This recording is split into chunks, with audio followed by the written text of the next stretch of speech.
Good morning, everyone. My name is Margaret Hinkle. I chair the Post Commission. Welcome, members of the public. We are grateful to you for attending our meeting. Let me begin, after having begun this meeting, let me begin by a roll call of our commissioners. Commissioner Baker, please.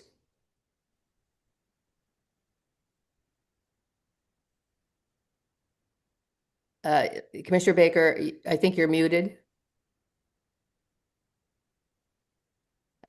I see that he is in attendance. Commissioner Bluestone? Good morning, I'm present. Commissioner Calderon? Good morning, all. I'm here. Commissioner Crispin?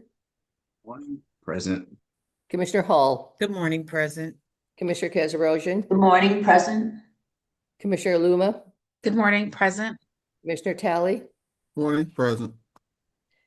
And so we have all the commissioners. We obviously have a quorum. Let me next, please, turn to number 2 on the agenda. Is there a motion to approve the minutes of our January 15th, 2026 meeting? Yes, so moved. Is there a second Second. for that motion? Thank you. Let me take a vote on that, please. Commissioner Baker? Sorry, Your Honor, I was disconnected. Have no idea what we're voting on. The minutes from the last meeting, Commissioner? Yes. Commissioner Bluestone? Yes. Commissioner Calderon? Yes. Commissioner Crispin? Yes. Commissioner Hall? Yes. Commissioner Kazarosian, I think you moved. Yeah, but yes, ma'am. Commissioner Luma? Abstain, I was not present. Thank you. And Commissioner Talley, please. Yes. Thank you. Moving on to the next item, please, our Executive Director report. I turn to you, Enrique. Thank you, Madam Chair, and good morning, Commissioners. Let me share my screen like I normally do for a brief presentation. Can you all see the PowerPoint? Yes. Thank you. So I will limit my remarks this morning to a couple of recent meetings that we've had. We have a full agenda, including 2 hearings in executive session. As a reminder to those in attendance, interested parties and members of the public are invited to comment at any time. They can reach us by using any of the resources in the screen. We very much accept and appreciate written comments whenever we get them, and we distribute them to the appropriate person. As I mentioned, I will give you a general update, and I will turn it over to Eric Rebello-Pradas, our CFAO, to give you the most recent developments relative to our budget and funding for the next fiscal year. Again, let me just mention that Chapter 71, Section 37P is a section of the public school statutes that deals with certain aspects that are relevant to our operations. I'm specifically referring to the school resource officers and model memorandum of understanding between school departments and police departments, and in particular, a so-called SRO MOU review commission. If a local superintendent of schools requests to have school resource officers operating their schools, there's a model memorandum of understanding that provides the minimum requirements for the role of those school resource officers. Now, Post issues an additional certification for school resource officers, and this MOU is reviewed and adopted by this review commission, described in the same section. So the review commission meets every 5 years. It's meeting again this year. The review commission is chaired or co-chaired by the Secretary of Public Safety and the Commissioner of the Department of Elementary and Secondary Education. Our own Stephen Smith, in his capacity as the director of the Division of Certification, is a statutory member of that review commission. And he attended the first meeting of this review commission. He will be aided by Pauline Nguyen and Annie Lee, in keeping track and attending those meetings, and they will report back on the progress and updates of that MOU later in the year. I just wanted to mention that the review commission has started, and that's again an important part of our operations. Now, separately, and earlier this month, General Counsel Ravitz and I attended a meeting with the Sheriffs Association and the MPTC. These included the sheriffs, who are themselves members of the MPTC. The topic being considered is the idea to have a specialized academy for correctional officers who want to become deputy sheriffs and thus be certified law enforcement officers as defined in Chapter 6E. In the case of deputy sheriffs, they have the express authority to conduct police duties and functions. If they do, they need to be certified by post. So there are good ideas being discussed to allow those who would be deputy sheriffs to get credit for the training they go through as part of the correctional officer training, where the sheriffs and the MPTC, will create a supplemental academy to get them certified. Again, these are early discussions, but there are important ways to comply with a number of requirements in the statute.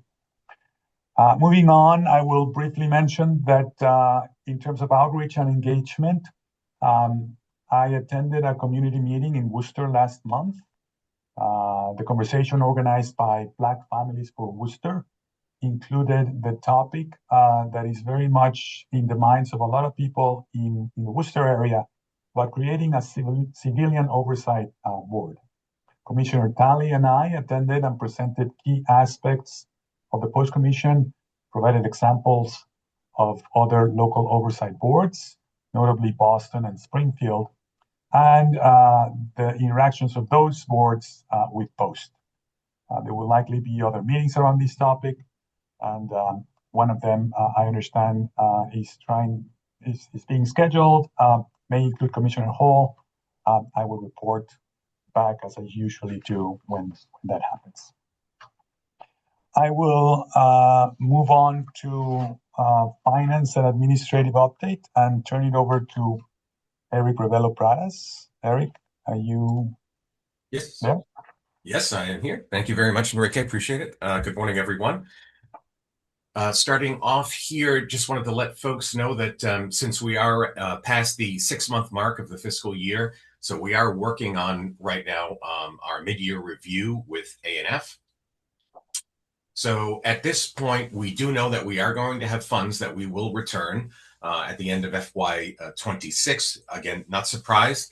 So most likely it'll be in the neighborhood of anywhere between $300,000 and $500,000. But we still have more than 4 months to go, so that number could change. These are just preliminary estimates at this point. Moving on to FY27, next fiscal year, House 2. As you know, the governor filed her budget on January 28th. We received just over $9 million. This is about 6% less, or $580,000 less than what we had asked for. So, but it does represent a 2% increase over the current budget.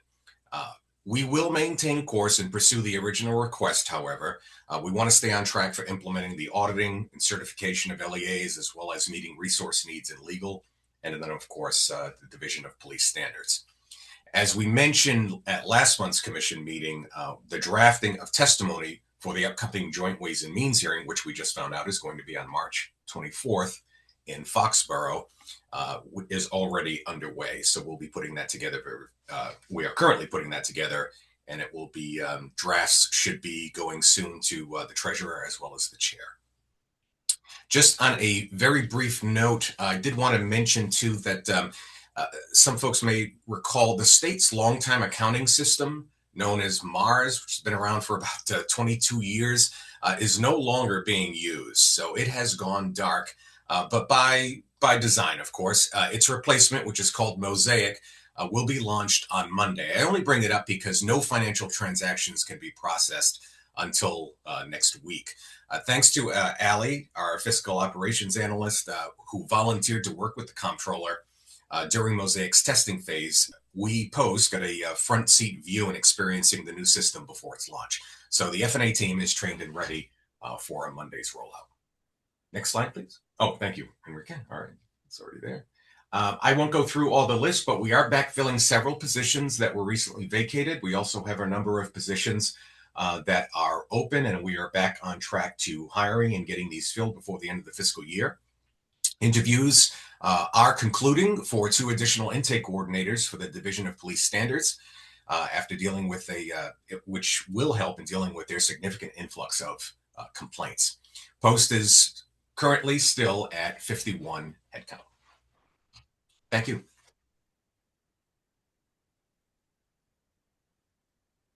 With that, commissioners, I want to see if there's any comments or questions.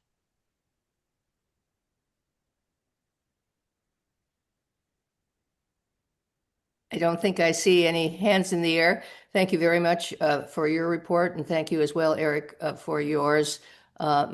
Moving on then to the next item on the agenda, which is the agency certification standards, and I'll turn this over to our General Counsel, Randy Ravitz. Thank you very much, and I, in turn, will turn things over to Counsel Annie Lee. Randy, and good morning, Madam Commissioner, Madam Chair and Commissioners. Today, we will be presenting 2 agency certification standards for your consideration. George will be presenting our first standard, which is detainee transportation. Pending any final questions or feedback from you, George will be asking for your preliminary approval of the standard. The second standard today, which I will present, is related to collection and preservation of evidence. I will be presenting some brief revisions, and pending any final questions or feedback, I anticipate asking for your preliminary approval of the standard as well. And so from here, I will hand it over to George for detainee transportation.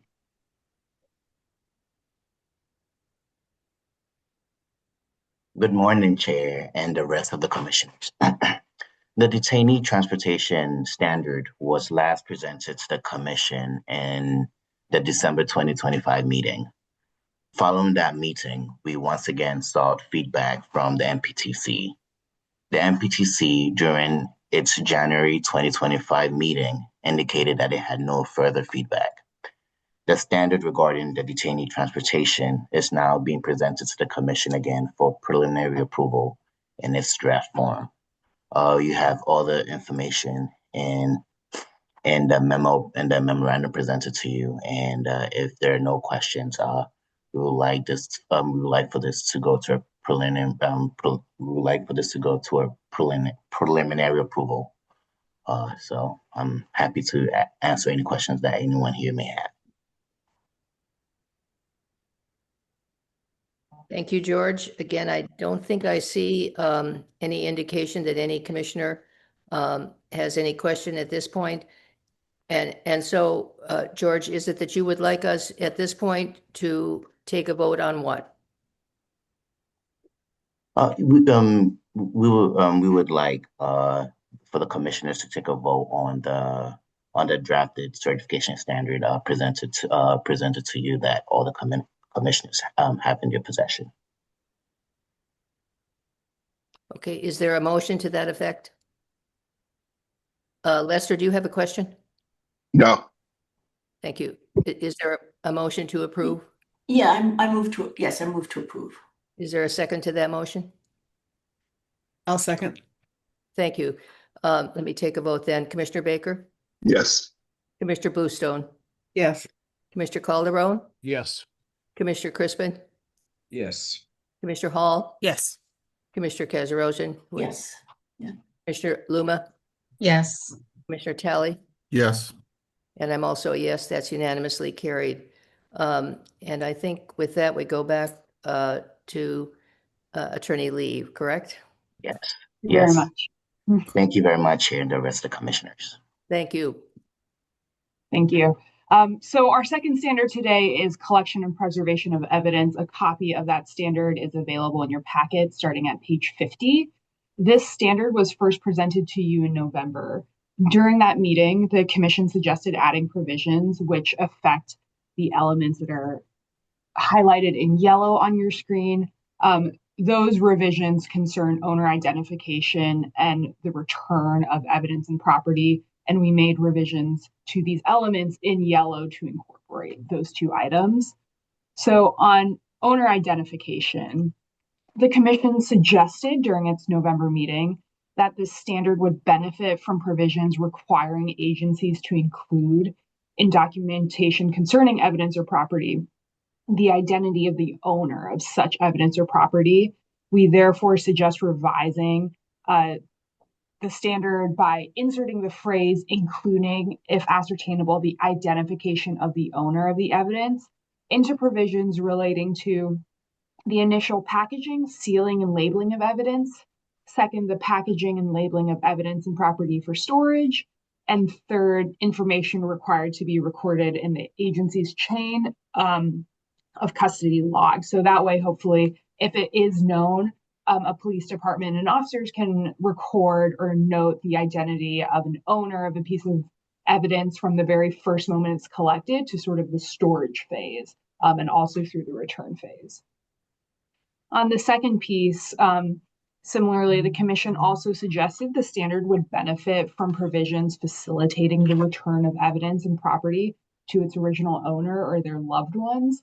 And so therefore, what we've done here is proposed that the section concerning the relinquishment, permanent release, or disposal of evidence and property be expanded to include the return of evidence and property.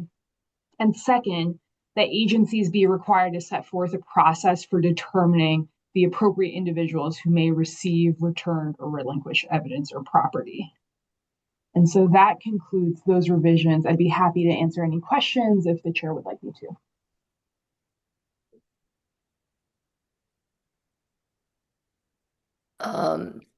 Thank you very much, Attorney Lee. I don't think I see any questions. And at this point, you'd like us to vote on what? So again, to vote for preliminary approval, the MPTC did review these revisions during its January meeting, and they didn't have any feedback as an initial matter or on these revisions. So at this time, we're asking that the Commission provide its preliminary approval of the standard as it has done with other draft agency certification standards. Thank you.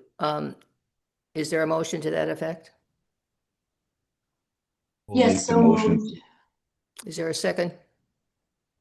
Second. Thank you. Commissioner Baker, please. Yes. Commissioner Bluestone. Yes. Commissioner Calderon. Yes. Commissioner Crispin. Yes. Commissioner Hall. Yes. Commissioner Kazarosian. Yes. Commissioner Luma. Yes. Commissioner Talley. Yes. I'm also a yes. That's unanimously carried.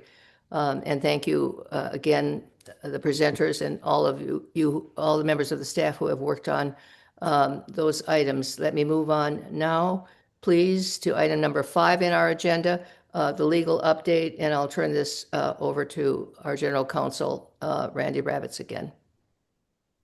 Thank you very much. A number of dedicated professionals from the Post Commission and the MPTC have been working diligently to develop a model use of force policy, which is called for by the use of force regulations that have been jointly promulgated by the two agencies. And so I'm going to turn things over to Heather Hall and to Annie Lee to talk more about the process and the model policy that was developed, a copy of which is in your meeting materials. Thank you. Thank you, Randy, and good morning, Chair and Commissioners. As Randy noted, the draft use of force model policy that is before the Commission today is the product of a strong collaborative effort between the Post Commission and the MPTC. So in terms of the historical background for this policy, as the Commission knows, the enabling statute for Post requires that Post and the MPTC jointly promulgate rules and regulations for the use of force by law enforcement officers. The MPTC and Post previously engaged in a collaborative effort in drafting the use of force regulations, and those use of force regulations were ultimately promulgated in 2021, and they're set forth in 550 CMR 6.00 and 555 CMR 6.00. The regulations require that Post and the MPTC also jointly develop a model use of force policy. So as to the development process for the policy, which Randy also referenced, it's the product of numerous hours of drafting and actually over about 20 hours of discussion between MPTC and Post staff. The working group included subject matter experts, attorneys with decades of combined experience in civil rights and law enforcement, and leadership from both agencies. So in particular, we had attorney Denise Flagg from the MPTC, who was our team lead and has been coordinating the entire project. We have Chuck DeChara, the MPTC's use of force statewide coordinator, and Post Commissioner Kazarosian, who was instrumental in drafting the use of force regulations. We also had EOP Special Counsel Ryan Mingo, Post Counsel Annie Lee, who, as we noted, you'll be hearing from shortly. And we had Senior Certification Advisor Gina Joyce and Post Compliance Agent Beth Wolfson, both of whom have direct experience with law enforcement. We also had MPTC and Post General Counsel, and which were Jim O'Brien and Randy Ravitz, and finally the Post and MPTC Executive Directors Enrique Zuniga and Rick Rathbun. We received input from other entities, the ACLU of Massachusetts, the Attorney General's Office Police Accountability Unit, and the Massachusetts Chiefs of Police Association. Any input we received was fully considered and at times the subject of robust dialogue. The draft model policy is the culmination of that work, and it closely tracks the use of force regulations that I mentioned earlier, state and federal law on the use of force, accreditation standards, and the preliminarily approved agency certification standard regarding the use of force. And as for feedback with respect to the draft, the Post and MPTC staff are asking for comments to be submitted by March 2nd. We hope to come back before the Commission, and the MPTC hopes to come before their committee in March for final approval. And with that, I will turn it over to Annie Lee. Thank you, Heather. I see that Commissioner Calderoni has his hand raised. Madam Chair, if you'd like to, for either of us to address that question now, happy to do so, or happy to wait for the end of our presentation. Quick Why question. don't we? Thank you, Enrique. The working group that with all the attorneys and different organizations, including the Chiefs Association, were there any ranking file active duty police officers on this committee, working group, whatever I should call it? Yeah, thank you, Commissioner, for that question. We didn't necessarily have rank and file who are actively on duty. We did, however, have MPTC statewide use of force coordinator Chuck DeChara. He has extensive experience as a direct law enforcement experience, but also experience as a trainer. He brought a lot of very valuable input, not only just respect to real life scenarios, but also in terms of drafting the policy in a way that was both understandable for law enforcement officers, but also trainable for folks like Chuck DeChara. We also had Gina Joyce, who has decades of experience with the state police, as well as Beth Wolfson, who also has significant experience in law enforcement. So that would be, I think, essentially the components of the on-the-ground law enforcement experience with respect to the working group. So if that helps. So if I could make a suggestion, or I'd like to make the suggestion, I don't know much about the background of Mr. Buchara. Could you share that? When's the last time he was active duty on the street, so that I can share that back with my folks? You know what, Commissioner, that's a good question. I don't have that specific information, but we would be happy to get that and provide it to you. Okay. The reason I'm very familiar with former Trooper Joyce. Great pick, by the way. But one of the questions that I consistently get asked whenever we have use of force input and opportunity to talk about the working groups is, how come we don't take the initiative to put active duty rank and file today police officers on the street? Because the job is so ever changing, as we all know. Policing 5, 10, 15 years ago, the tactics then are not tactics we'd be using today. So just some forward moving forethought, which I know that I'm going to be asked. I thought we should do it here in the public session. Yeah, absolutely. And thank you, Commissioner. I know Executive Director Zuniga has his hand up, but I just want to quickly follow up. I did just get some information that Chuck DeChara did recently retire. He had decades of experience on the Waltham Police Department. And he is an active trainer for the MPTC. So with that said, I also just want to note, as I had said earlier, we are asking for comment and we welcome comment. And I know Annie will speak to that more toward the end of the presentation. And we certainly welcome, any comments from, any of the rank and file, as you mentioned. And I will turn it over to Executive Director Zuniga. Thank you. I Thank just want to you. clarify Sorry, that the working sorry, group. Enrique, I was saying thank you to Heather. Sorry about that. Thanks, Heather. Sorry. I just want to make a small clarification.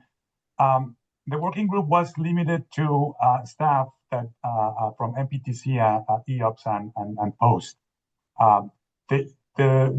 You made a reference to the chiefs and others. They just provided some input. They were not part of any kind of review committee or any kind of working group. I just wanted to sort of clarify that. Oh, I appreciate that. I was quickly writing down as Heather was sharing who was on the group, and I'm already getting my text messages about another working group, no patrol officers answering calls. So I just figured let's make sure we air it out and explain to everybody that this is why we have the open period for people to share their thoughts and inputs, and coincides with what we've done in the last meeting. So I appreciate the answer and the time. And Commissioner, I would just also follow up by saying your point is well taken, and we worked specifically to have a diverse group, and we've really valued the input that we got from people like Chuck DeChara and Gina Joyce and Beth Wolfson. They spoke to the actual use of force, and that really brought a lot to the working group. And so I just want to give a special thanks to all three of them, because we are very mindful that it's important to have a diverse group with feedback and different experiences, and they were instrumental in the development of this. So I just wanted to follow up with that.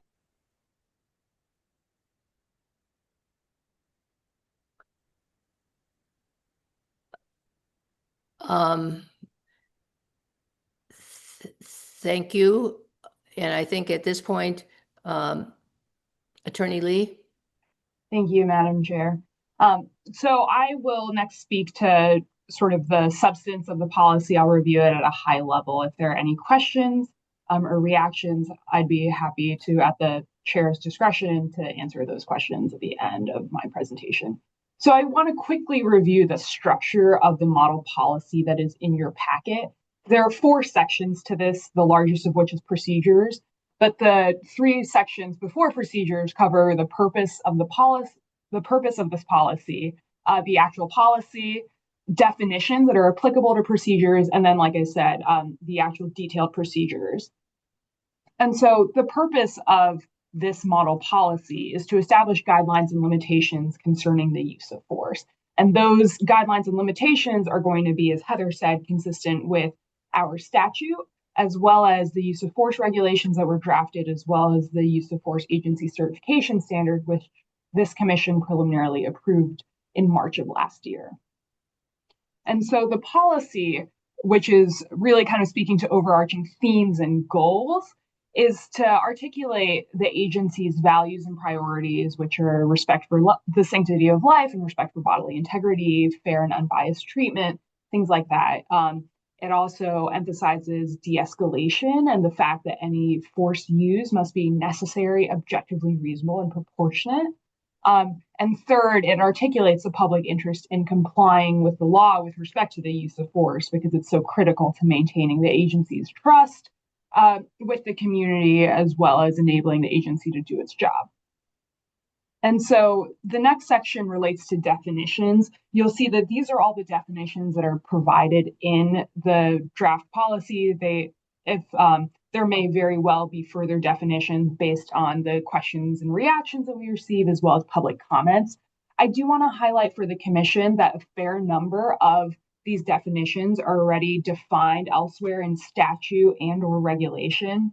So the terms that are already defined are those that are in green on your screen. If there are any definitions that are so-called, new to this commission or to sort of this policy, it's those definitions which are in white. And so if the commissioners were to sort of ask to sort of focus their attention on any definitions, I would suggest that those definitions in white would be the ones that would sort of be a priority for the commission, just because those haven't been defined elsewhere in statute or regulation, though we understand that it may very well have a definition in the law enforcement world. The next section relates to procedures. And so these are the do's and don'ts of use of force. And so what you have here on your screen right now are sort of the high level topics that are involved, that are covered. Within that, there are some specific requirements and restrictions and important details, which I'll bring to your attention starting now. And so the first procedure that we have is just sort of general use of force procedures. And that again sort of articulates the prioritization of the safety of the public, officers, and other individuals. It articulates a goal to resolve encounters without force if possible. It encourages officers to be conscientious of non-criminal factors that may impact de-escalation techniques and tactics. Again, it emphasizes that officers should be trying to de-escalate a situation at all available and appropriate opportunities in order to not have to use force. And then it, of course, articulates a standard for force, which is that force must be necessary, proportionate, and objectively reasonable throughout the entirety of an encounter. The next procedure relates to use of force authorization and limitations. It speaks to the conditions under which use of force is authorized. It speaks to the conditions of when authorization ceases. And then it also specifies that force will never be used for punishment, retaliation, or torture. A third topic is verbal warnings. A fourth topic is the use of non-deadly or less lethal force. Like use of force authorization and limitations, it specifies the conditions for using non-deadly force. It also specifies when force may be used when encountering only passive resistance. It specifies that force is not merely physically escorting or handcuffing an individual. It does specify that force includes the pointing of a firearm, ECW, CED, or chemical weapon, as well as the use of OC spray. And then it also speaks to the use of impact weapons and kinetic impact devices. Next is the use of deadly or lethal force. As you'll notice, a theme here is the conditions for using such force. It also speaks to unconventional weapons. The next is use of force restriction. So this applies broadly, whether it's the use of deadly or non-deadly force. And it articulates the restrictions that are set out in statute as well as in regulation, which includes restrictions on sitting, kneeling, or standing on someone. It includes restrictions about oxygen and blood flow, about using force on restrained individuals, and the prohibition on chokeholds. The next section is on mass demonstrations and crowd management. It articulates respect for constitutional rights, lays out requirements for pre-planning, and then it also, again, lays out conditions for using force as well as canines in crowd control situations, and sets forth restrictions that are specific to the mass demonstration and crowd management context. The next is on providing medical aid. It articulates when medical aid must be provided. It is mandatory after the use of deadly force. There are certain conditions that apply after the use of non-deadly force. And it also sets forth requirements for the documentation of providing medical aid. On the duty to intervene, and again, articulates conditions that would trigger a duty to intervene, articulates consequences for failing to intervene, sets forth reporting requirements on that duty, and prohibits officers against harassing, intimidating, or retaliating against any officer who attempts to intervene or does intervene in another officer's use of force. When there is an officer-involved injury or death, it articulates requirements relating to responding to such an incident, including the notification to appropriate folks in the chain of command, the collection and preservation of evidence to enable an investigation, as well as reporting to outside parties such as the district attorney for possible investigation. There are a lot of procedures also relating to weapons. And so there are procedures and requirements saying when are folks allowed to carry and use weapons. Within that, what specific weapons and ammunitions are authorized for law enforcement officers. It sets out requirements and procedures for sworn officers as well as non-sworn agency personnel, such as animal control officers. It sets forth requirements for security, storage, and safe handling of weapons. And then it also details quite a number of restrictions on the use of weapons, such as warning shots, pointing weapons at individuals, being mindful of surroundings, discharging firearms into moving motor vehicles, using weapons against animals, using weapons for training and other purposes, and using weapons while under the influence of alcohol or controlled substances. Next, also in theme of weapons, is maintenance and accountability for weapons. It sets forth requirements for records concerning weapons, the inspection of weapons, training with weapons, the repair of weapons, as well as storage and security. The next section on training and qualifications applies not only to the use of weapons, but also just to force generally. And so it sets forth the training and certification requirements, as well as annual and in-service training requirements, as well as items related to proficiency. And then nearing the end, there are also procedures that are relating to use of force reporting. It details when things are required to be reported internally, as well as externally to the FBI, as well as post. Details that there is, as previously mentioned, a duty to intervene, and that is required to be reported as well. It articulates that harassment, intimidation, or retaliation is prohibited in relation to a use of force report, as well as knowing untruthful statement and knowing omissions may also be grounds for discipline and consequences, both internally and externally with us. And it also sets forth records retentions and maintenance requirements. After setting forth substantive requirements about use of force reporting, it details procedures for use of force reporting. So it requires agencies to have a system for reporting the use of force. It details the officer's responsibility. So the officer who uses force is going to detail their requirements with respect to filling out a use of force report. It's going to detail requirements for the supervisor who reviews that officer's use of force report, as well as an administrator's responsibilities with respect to reviewing that use of force report. And as Heather mentioned, we are seeking public comment on this model policy. If the commissioners have any comments, revisions that they would like, I more than welcome you to email those to me. For members of the public can email their comments to postccomments@mass.gov, or if they would like to mail a copy, they can send it to this address listed on the screen. We are asking that comments be provided by March 2nd at 5 p.m. So staff can discuss and then come back to our respective public bodies with any comments. And so with that, I'll stop sharing my screen, and if the chair would like me to, happy to answer any questions. Thank you very much frankly, for the extraordinary work that has been done with regard to presenting us with this information. I see several hands in the air. Let me start with Commissioner Luma, please. Yes, thank you for the presentation. Just a quick question. So, at times there's been situations where officers respond or have to intervene when they're technically not on duty. Does this standard apply to officers when they're not on duty? I can see a situation where an officer is nearby, not on duty, but there's something happening and they intervene. How does that apply to them? Or does it? I just want to make sure that's clear. Commissioner, I'll have to go back in detail, but I do believe this does apply to officers whenever they use force, regardless of whether they're technically on duty or off duty. Okay. It just made me think of it because there was a line in there about the use of agency weapons and how the standard is applicable to them when they're actually using an agency weapon. I'm just wondering, in a situation when they may not have access to that weapon, or maybe they have a personal weapon. I don't know. I'm just wondering, just making sure that we make that clear in their duties as an officer, whether on duty or technically off duty. Commissioner Kazarosian. Thank you. I just, as part of this working group, I just wanted to tell everybody here what an extraordinary group this was. The talent was amazing, as you can see just by the two presentations you've already heard.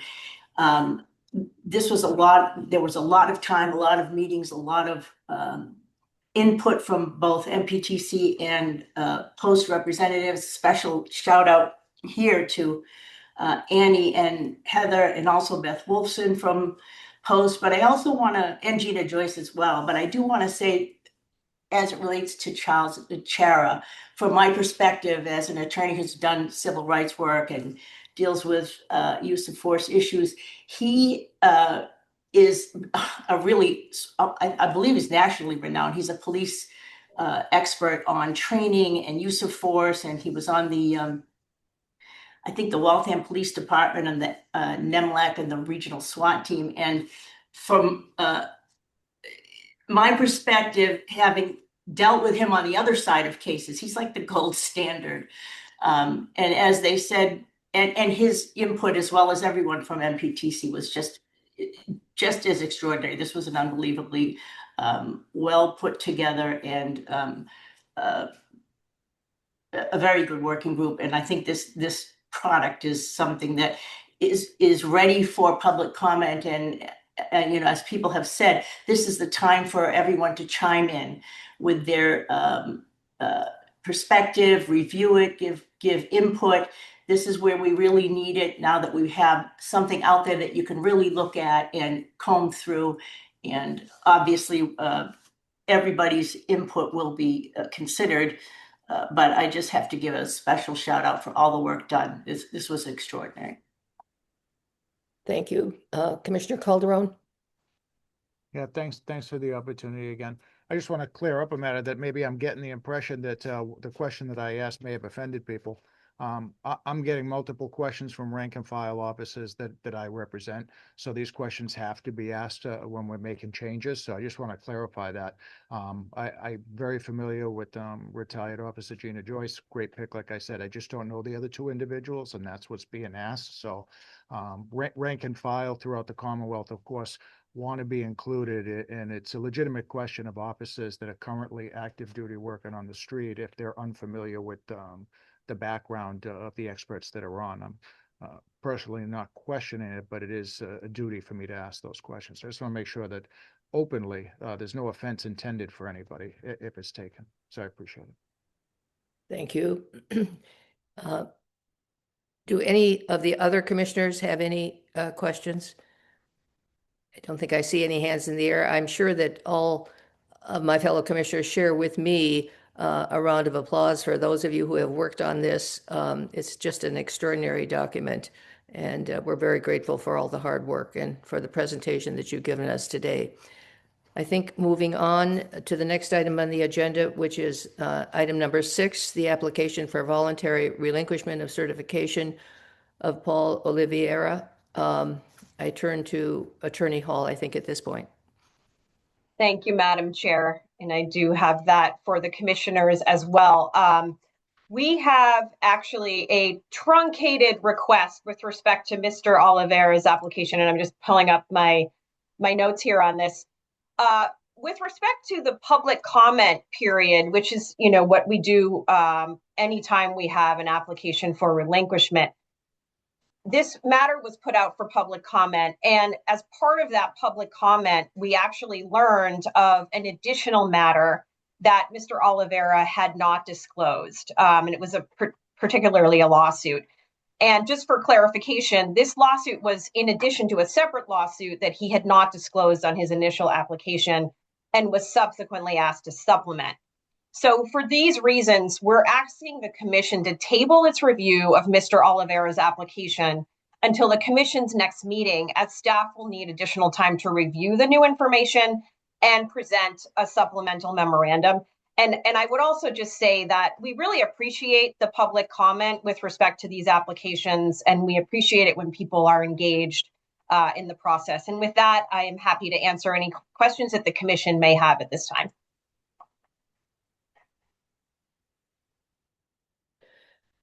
Thank you, Heather. I don't think I see any hands in the air. Randy, do we need to take a vote on tabling, or can we just decide that we will hold off on this? I don't think a vote is necessary.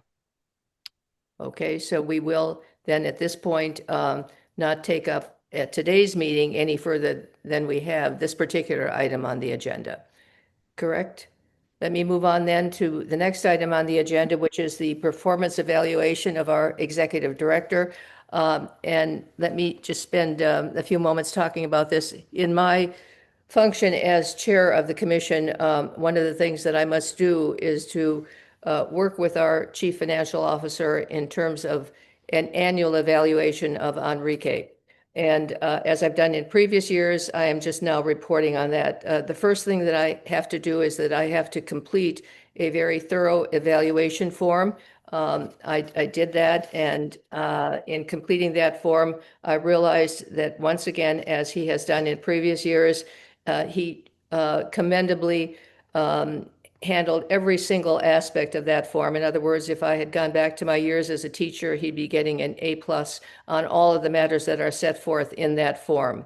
The next thing that I did is that I met with Eric, our Chief Financial Officer, and we worked together. Eric gave me information with regard to the salaries that other independent agency heads have. And we talked about a recommendation that would be consistent with that in terms of a salary adjustment. A determination was made that while the post staff as a whole received a 3% cost of living increase for fiscal year 26, Enrique, as he has done in previous years, made a determination that he did not want to have such an increase. And consequently, after some consultation with him for this fiscal year, the determination was made that a smaller increase would occur for himself. That is a 1.5% increase, as opposed to other members of the staff, which was a 3% increase. And then I worked with Enrique in terms of discussing what had been accomplished and what he intends to accomplish during this coming period. And with regard to the goals that he has going forward, he wants to continue managing and surveying all aspects of the mission in the same way that he has done. He wants to redesign workflows to address particular areas of need, giving our increasing numbers of cases and our available resources. Secondly, he wants to enhance coordination for bringing cases to the commission to resolve disciplinary matters in appropriate due process fashion, to focus on realizing efficiencies given the increasing number of complaints and the information demands in our increasing number of cases. In addition, he's working on rolling out business intelligence tool and leveraging other forms of technology to enhance reporting and to address the growing number of public records requests.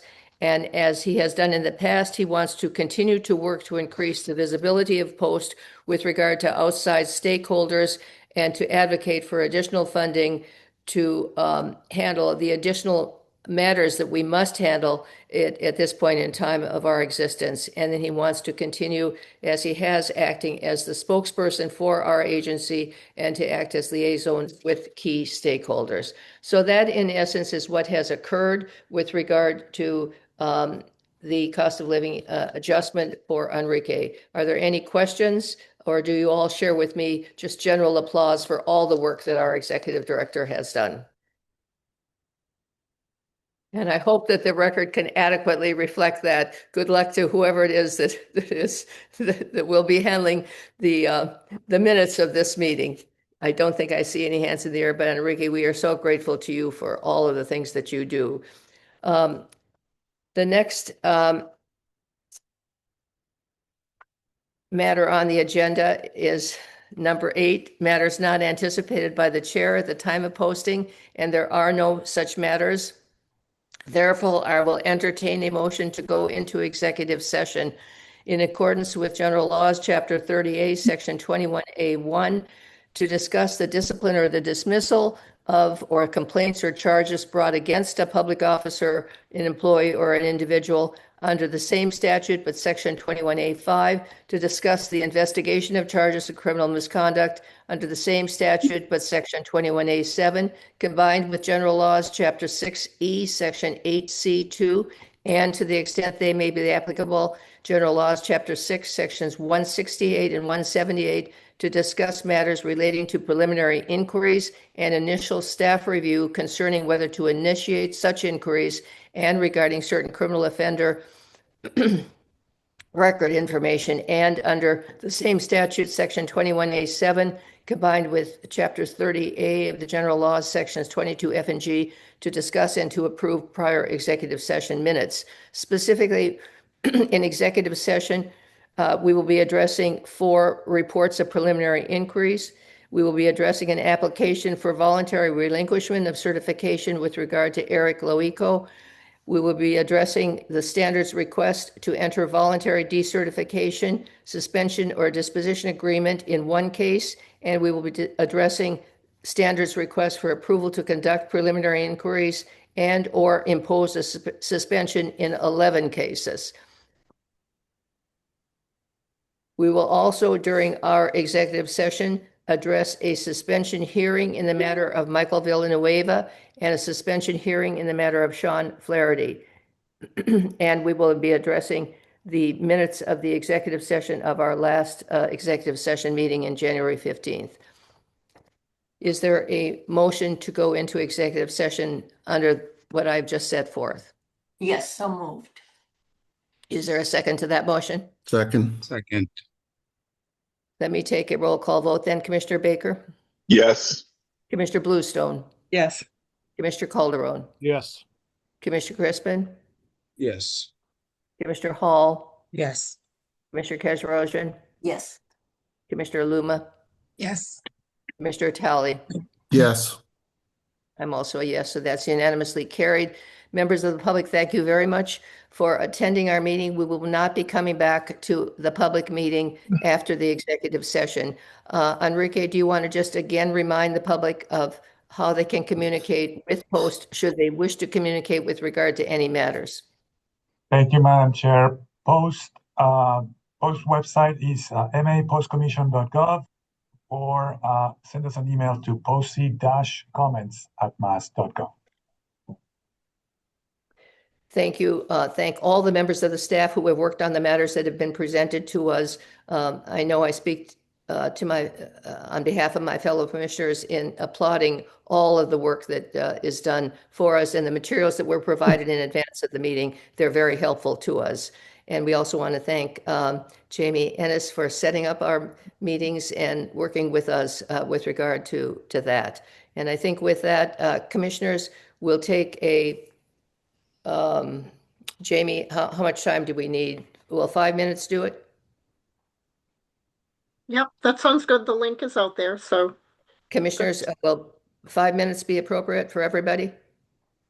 Okay, and we'll go into executive session in approximately 5 minutes then. Apparently the link has been circulated, so thank you. And with that,